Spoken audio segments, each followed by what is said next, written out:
Hi, David. Hi, Nadira. Why do we need to do risk reviews? Risk is a very dynamic challenge. It's not just something that happens once, it happens all the time. We are constantly exposed to risk of different sorts, of different severities, of different types. Everything we do that's worth doing is exposed to some kind of risk. And it's important that we recognize as a dynamic challenge, it's changing.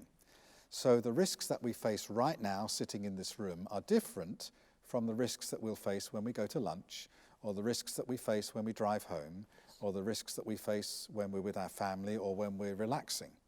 And we need to recognize that as risks change, we should be identifying them, prioritizing them, developing responses and implementing them.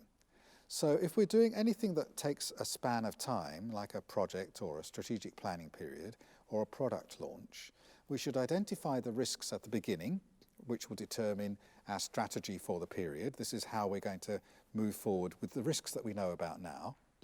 Then maybe a couple of weeks or a month later, we've made some progress. We've changed the situation through our decisions and our action. Some of the risks that we identified previously have gone, and new risks will have arisen. So with a risk review, what we're doing is we're looking at the change in the risk exposure with time and saying, we had this before, we took these actions, now we've got this. And we would hope that the threats we'd identified before have gone away or at least got smaller. The opportunities we identified before we've either captured or they've got bigger. And then we need to look again going forward at what new risks have arisen that we can now see, which we couldn't see previously. So we're testing the effectiveness of our risk responses, and we're renewing or reviewing our view of the future from a new perspective, and that's why we have to do risk reviews. Yeah, but how often do we need to do risk reviews? That does depend on how frequently things are changing. If you have a very stable situation and it doesn't change very often, then you need to do risk reviews less often, less frequently.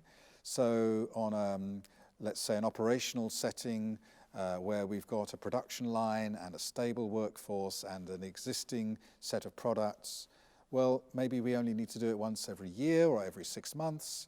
If we're in a highly complex project where things are changing constantly, perhaps with an agile development process, incremental releases, new requirements coming from the client, maybe we need to do a risk review every week.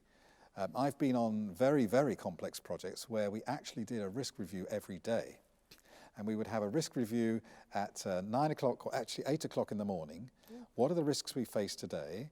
Then we would plan the day's work and do the day's work. And at 6 o'clock in the evening, we'd say, so what happened and what risks do we face for tomorrow?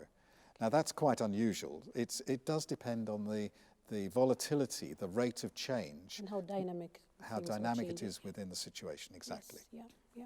Thank you very much, David. Thank you.